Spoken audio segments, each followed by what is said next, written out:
The Tar Heels eked out a win over Georgia Tech on Saturday, and this exam break could not come at a better time. This is Tyler Hansbrough, and you're listening to Locked On Tar Heels. You are Locked On Tar Heels, your daily podcast on the UNC Tar Heels. Part of the Locked On Podcast Network, your team every day. Hey there, what's up? It's Monday, December 9th, 2024. It's my wife's birthday. Happy birthday, Maggie. I love you so much. I'm so glad to get to do life with you. Welcome in to the Locked On Tar Heels podcast. It's the only daily North Carolina show out there. I'm your host, Isaac Schade. You're joining me at the place to get your Tar Heels content every single day. It's part of the Locked On Podcast Network. Thanks for making this your first listen or watch. This episode is brought to you by FanDuel. You can start the season with a big return on FanDuel. New customers, you place a $5 bet, and if it wins, you get $150 back in bonus bets. Visit FanDuel.com to check it out. Welcome in, all you everydayers. So glad you're here, along with all the Locked On Tar Heels insiders and the Locked On Tar Heels Discord members. Let's get right after it. Coming up on the show today, we're talking about this win. It is a win over Georgia Tech Saturday, but how it could not have been just a nice, perfect thing that sends Carolina into this break. And by perfect thing, I don't mean the win was a perfect thing. I mean, it's perfect timing to have a break coming after it. We'll get to our Four Corners recap of the game, and we got some football coaching updates. Are we getting short sleeve hoodies? What's going on? And women's soccer moving on to the national championship game tonight. Going to be a fun show. Fun in some ways. In other ways, it's just like, hey, what is happening? And that's where we start first. Look, very simply, Carolina just had to survive this game Saturday, albeit survive against what should have been an overwhelmed and overmatched Georgia Tech team missing two players. I wouldn't call it overwhelming, but Carolina did survive. And that's the good news. The bad news is that it's a win that did not instill confidence in anyone. If anything, quite the opposite. Like, we won despite. This victory came even though. It's those kind of phrases and statements that I've been hearing all weekend long. I mean, everywhere I go, people ask me, Isaac, what's up with the Tar Heels? What's going on with the Tar Heels? Why can't they win? Woo. And you guys, I feel like you can see the product on the court and see the frustrations mounting. I feel like I'm seeing more palms up. I'm seeing the guys get a little more chirpy and upset at each other, seeing things like this. And here are some of the observations for me about why this break could not come at a better time. In addition to that frustration I'm seeing mounting, there is, as of yet, no true lineup definition. And I think part of that is because the Tar Heels are still searching for what the lineups and combinations and all of that are going to be. I think a big part of what's going on is that although the offense is the unit that's functioning more capably right now, it's tapered off too. And frankly, Saturday, the offense looked disjointed. The offense looked broken. The thing is, and yes, there are multiple people that play into that, from coaches to players and all of that. Ultimately, for me right now, it's about Elliot Cadeau. Elliot Cadeau has to be the man. How many times have we said he's not the best player on the team, although there have been a couple games where he has been statistically. He is clearly the most important player to this team because the offense functions and operates completely differently when either he's not in the game or when either he's not on top of his game. And unfortunately, he's not been on top of his game the last couple. Now, to be fair, Adam Lucas mentioned in I think it was his rapid reactions write-up that Elliot has been a bit under the weather lately. And so hopefully this break, another reason why I say this break is so good, can get Elliot back to full strength, whatever that is. He didn't elaborate on it. And so there's that. But part of it with Elliot is just simply not turning the ball over. Elliot has 23 turnovers in Carolina's last 5 games. And as we talked about Saturday on our live reaction postcast, that is a very clear demarcation line back to the beginning of Maui. 5 games is Dayton, Auburn, Michigan State, all in Maui. then Alabama this week in the ACC SEC Challenge, and then Georgia Tech on Saturday. All of that adds up to the offense does not look like what the offense is supposed to look like. If you hold on to the ball and don't, I don't know, that sounds more easy than it should be. But legitimately, so many of these turnovers are self-inflicted. And it's not just Elliot. I just am singling him out because he's the head of the snake and he's got to get it going. Carolina as a team on Saturday had a season high 18 turnovers. So I think the break is coming at a good time. Another reason the break is coming at a good time is because RJ Davis's shooting woes, unfortunately, continue to mount. There are 7 players on this North Carolina team that have taken 10 or more threes this season. RJ has the lowest three-point percentage of all of them. Granted, yes, he's taken more three-point shots than all of them, but he's got the lowest, 24.3%. And here's the other worst thing. If RJ wasn't the three-point shooter you were most relying on, Cade Tyson was right there with him coming into the season. And it's just not going well with Cade. And I hate that because I had been such a big proponent. I felt like I saw it and I thought it was coming to fruition. But it's just not. It's not. And I'm not saying it couldn't. I'm not saying it won't. But right now, I don't see it. And conversely, and thankfully, the best three-point shooters on this team right now are unexpected people. Seth Trimble leading the team in three-point shooting with literally exactly a 50% three-point percentage. And it's not like he's one of two. It's 14 of 28, which, 9 games into the season isn't a ton, but it's 9 times 3 is 27. So you're a little bit over 3 attempts a game from Seth. Take that. And then the next 2 highest three-point shooters are the 2 freshmen that are getting a lot of burn. Ian Jackson, 46.2% from 3, and then Drake Powell, 38.9% from 3. And that's great. It's great to have those guys doing that, but you've got to have RJ doing it. You've got to have Cade Tyson hitting some shots. Carolina has to have these things if they're going to compete this season. Another reason I think it's a good time for this break to be happening is because the coaching staff is not utilizing the bigs in any sort of real tangible way of running plays for them, of whatever. Basically anything they're getting is mop-up duty from offensive rebounds and second chance putbacks.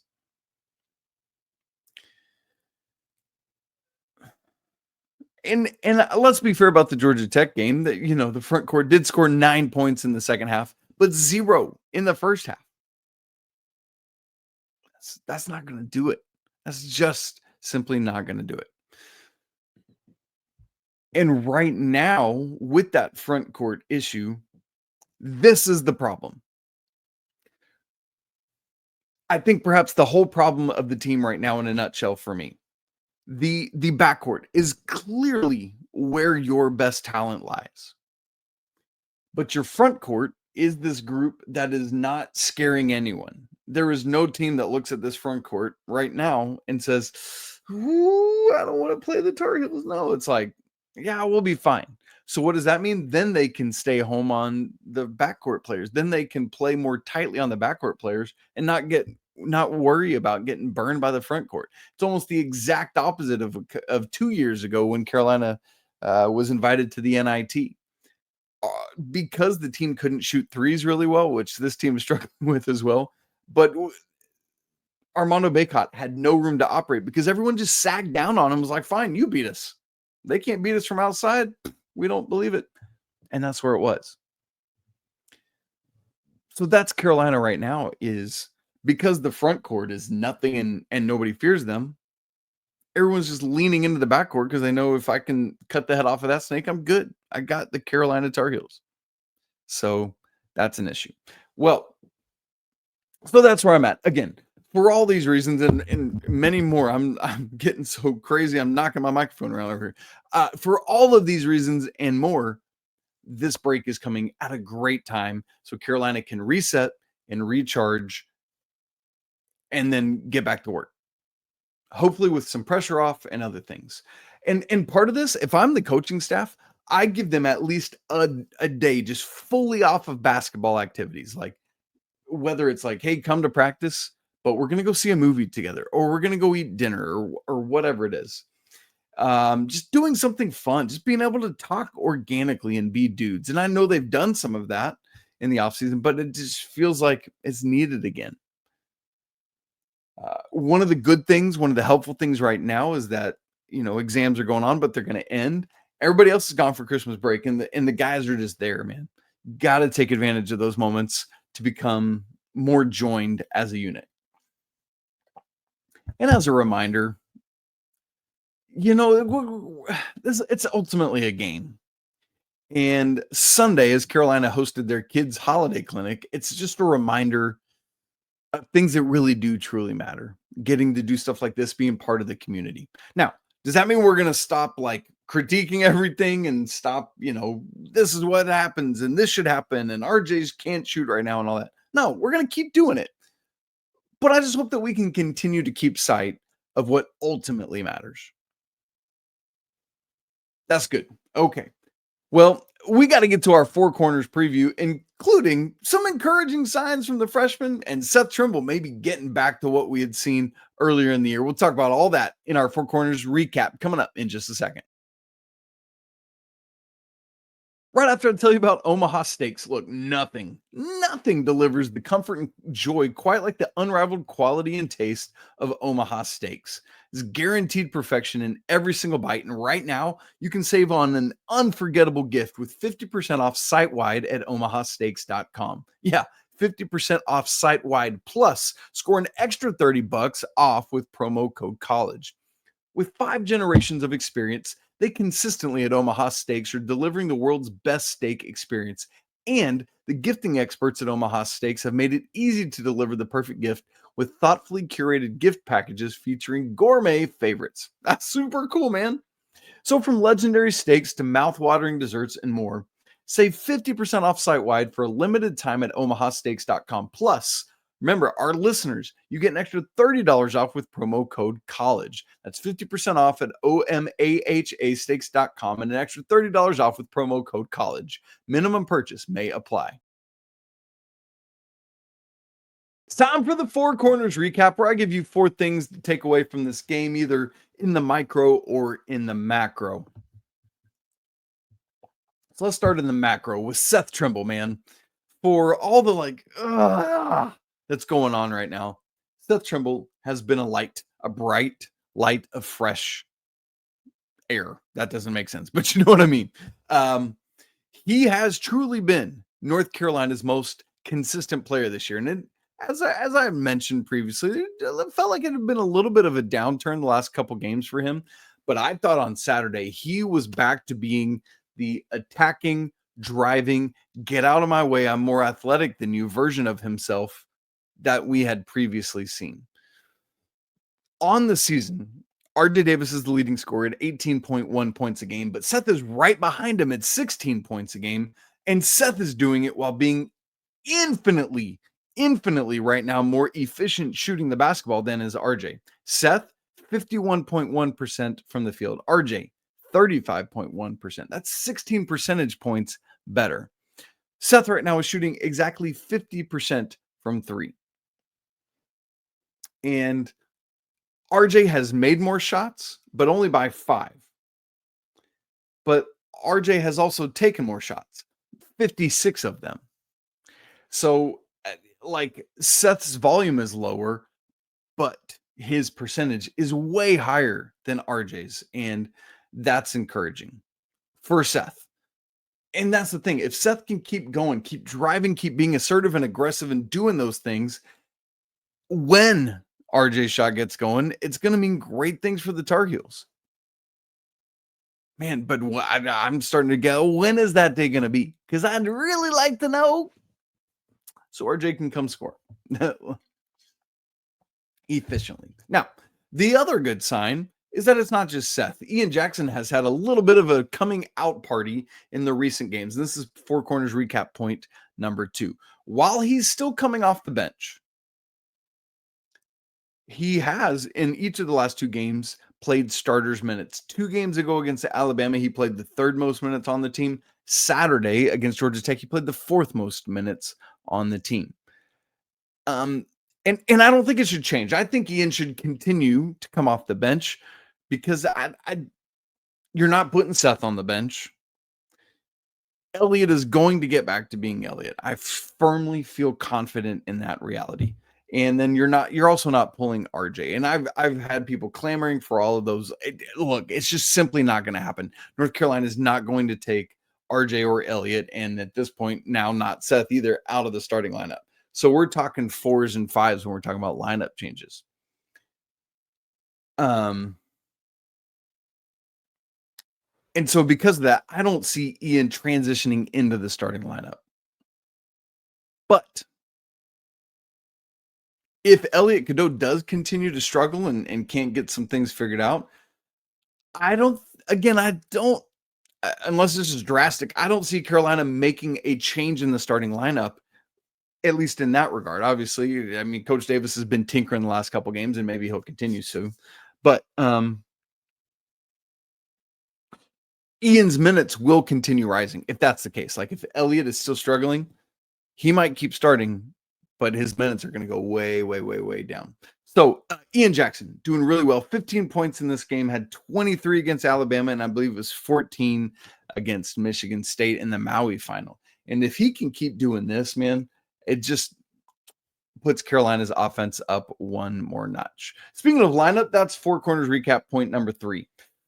At this point now, we had this same starting lineup for the first 7 games of Elliot Cadeau, RJ Davis, Seth Trimble, and the Jae'lyns, both Withers and Washington. 2 games ago against Alabama, we saw Coach Davis switch out Jalen Withers in favor of Drake Powell. I think that is a great move. Give me all the Drake Powell on the court I can get. I know he did not score a single solitary point against Georgia Tech. And there are going to be games when he drops a ton, and there's going to be games when he has 0 because he's so busy out there defending, doing the things that need to be done to help his team. And so with that, I love having Drake Powell in the lineup, and he's whatever it is on this day, that's what I'm going to do. And then as for the other new lineup, it stayed the same 1 through 4. So Elliot, RJ, Seth, Drake Powell. But then we got a change at the 5. And now, instead of Jalen Washington in the starting lineup, it was going to be Van Allen Lubin. And this is the starting lineup I had clamored for in recent weeks. Not because, it's definitely going to work. This is going to be the thing. It's just a lineup I wanted to see. Can this lineup function well together and operate? And unfortunately, we didn't really get to find out because Coach Davis switched in Jay Wash about 2 minutes in. Did the same, started Jay Wash instead of Van Allen Lubin in the second half, but did the same thing. It's like, let him cook, let him eat. Let's just see what happens here for a little bit. And I get that it's hard in this Georgia Tech game because it's a conference game and you got to deal with that. Sure, understood. Final thing in our Four Corners recap is North Carolina's steal numbers are encouraging. They're up. So let me just trace back to the first year of Coach Davis. 2021-22, Carolina got 5.2 steals per game. That's 313th in the nation. 2 years ago, 5.4 steals a game. That's 303rd in the nation. Well, we're moving up a little bit here. Last year, 5.8 steals a game, all the way up to 278th. Wow, we're rising. And then this year, though, so last 3 years of Hubert Davis era, 5.2, 5.4, 5.8 are the steal percentages. This year, 7.4%. That's good for 168th in the nation right now. And Carolina has double-digit steals in 3 games this season already in just 9 games. I bring that up because last year, in the entirety of the season, there were 3 games that Carolina had double-digit steals. Each of the 2 seasons prior to that, just 2 instances of double-digit steals. Carolina has something here. They've got something. 2 of those 3 that they've gotten double-digit steals this year are the most 2 recent games, Alabama and Georgia Tech. The Tar Heels are onto something, but they've got to keep using it. They've got to keep doing it and forcing, importantly, live ball turnovers. That's what matters. because then you can get out and run and do the things you want to do. And speaking of which, Carolina has scored exactly, looking at my chart for this, exactly 20% of their points have come from fast breaks. What about those same last 3 years, you ask? Great question. Coach Davis's first year, 11%, 12% last year, and 13%, or excuse me, 15% last year. And this year, Carolina is getting 20% of their points from fast break. So clearly, Carolina's, and not, obviously, not all of their fast break points are off steals, but live ball turnovers are going to lead to fast break outlets, and you're going to score a lot. Now, Carolina hasn't been doing great necessarily with bunnies lately. Like, they were 11 of 23 in this game, but it's fine, whatever. But Carolina is stealing the ball well. I'm not saying the defense has figured things out, not in the least. But I think the pieces are there, man, and they just got to continue to bring it together. So Sunday came, Sunday went. Still no head coaching news for the Tar Heels. What's going on? We'll talk about that in just a second. Right after I tell you about FanDuel, get ready to tackle the NFL action with FanDuel. It's America's #1 sportsbook, because right now, new customers, guess what? If you place your first $5 bet and it wins, you're going to get $150 back in bonus bets. The FanDuel Sportsbook app, it gives you everything you need to place live bets right there on the NFL, all in one place. So maybe we're watching a game and you get a hunch in the middle of it. You can check out live play-by-play, view live stats, and so much more right there on the same page where you've already placed your bets.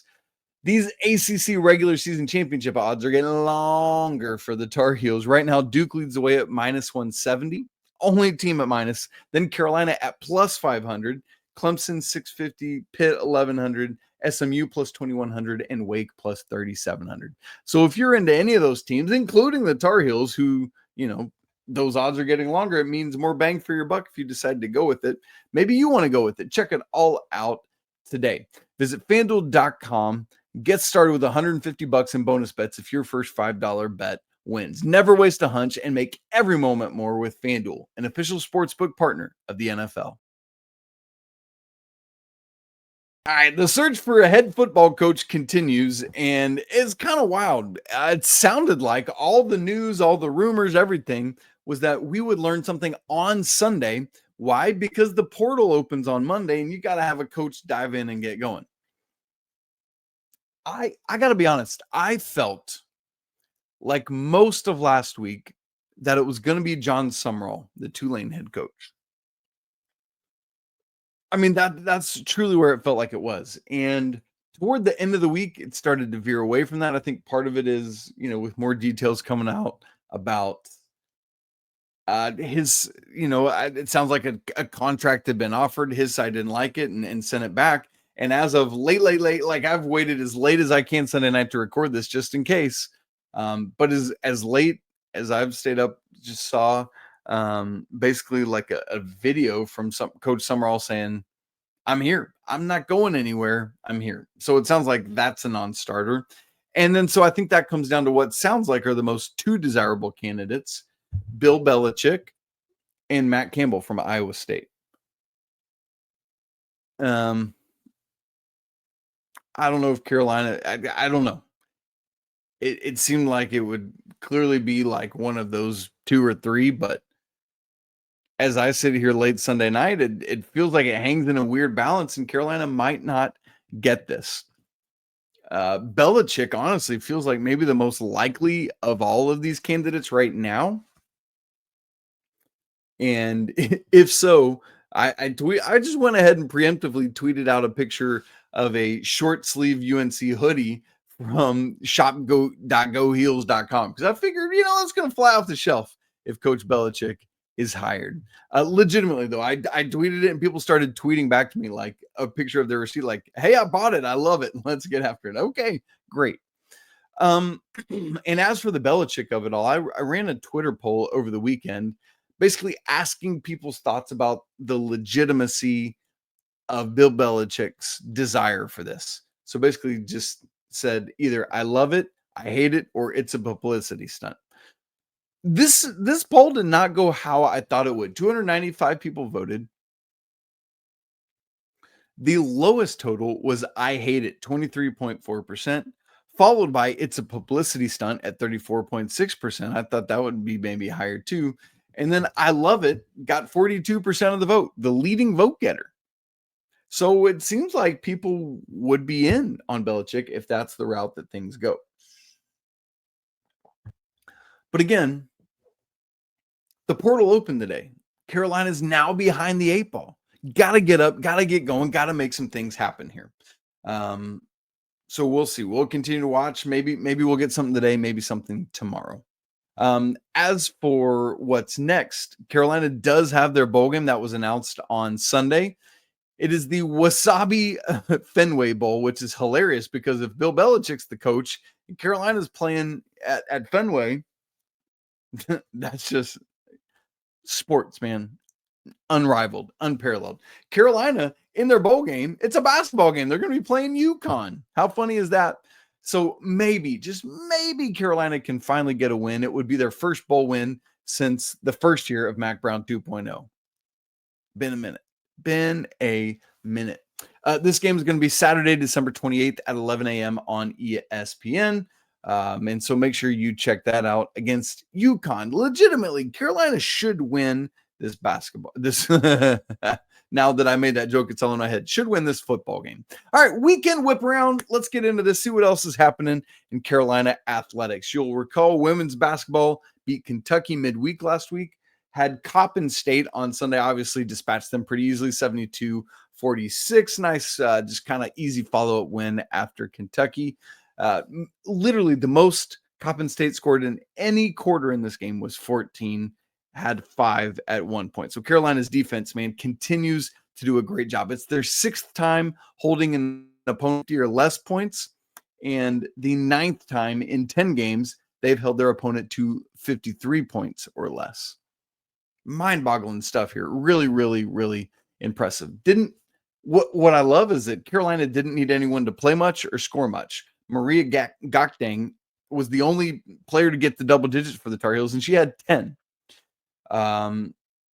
India Navarre only played 22 minutes, but that was the high for Carolina. So really nice to get a win, get a bunch of experience, get reps for players who might not be in yet. Next up for the Lady Tar Heels, UNC Greensboro on Wednesday.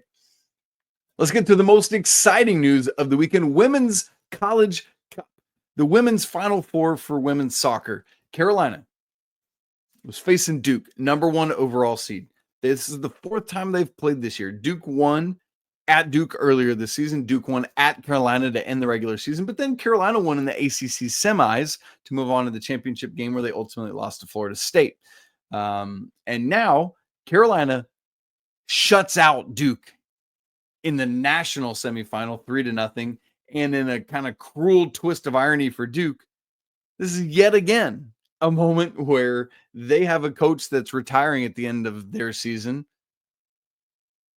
and it's Carolina that beats them with the first-year coach, Damon Nahas, in this case for the women's soccer team. Crazy stuff, but great job for the Lady Tar Heels to get this win. And so now, tonight is the national championship game against Wake Forest, 7 p.m. Eastern on ESPN. Going for the 23rd national championship all time. And really cool because remember, it was an all ACC Final Four, and that doesn't even, Florida State didn't even make it. The ACC champ didn't even make it. 4 other teams made up the Final Four. Crazy stuff. So hopefully the women can get this, and what a story that would be if in this year where Coach Anson Dorrance handed it off to Damon Nahas right before the season started, they would get that win and win the national championship. Man, what a story. Volleyball, unfortunately, their season ended over the weekend. They did beat Yale on Friday in the first round, 3-1, but then proceeded to fall to Penn State, also 3-1. So bummer kind of there, but great season for volleyball, continuing to take steps forward, and that's really encouraging. All right, gang. That's it for today's show. If you haven't subscribed to the Locked On Tar Heels on YouTube and audio, make sure you do that so you don't miss a second of the show. If you haven't joined the Locked On Tar Heels Insider Program, we'd love to have you there. The link's in the show notes. and you can join for a free trial for a couple weeks. And it's just $5 a month after that. Go check it out. If you're not joining the Locked On Tar Heels Discord, we'd love to have you there as well. That one is 100% free to join, and the link's in the show notes. It's always a great day to be a Tar Heel. We'll be back with you tomorrow, but until then, peace.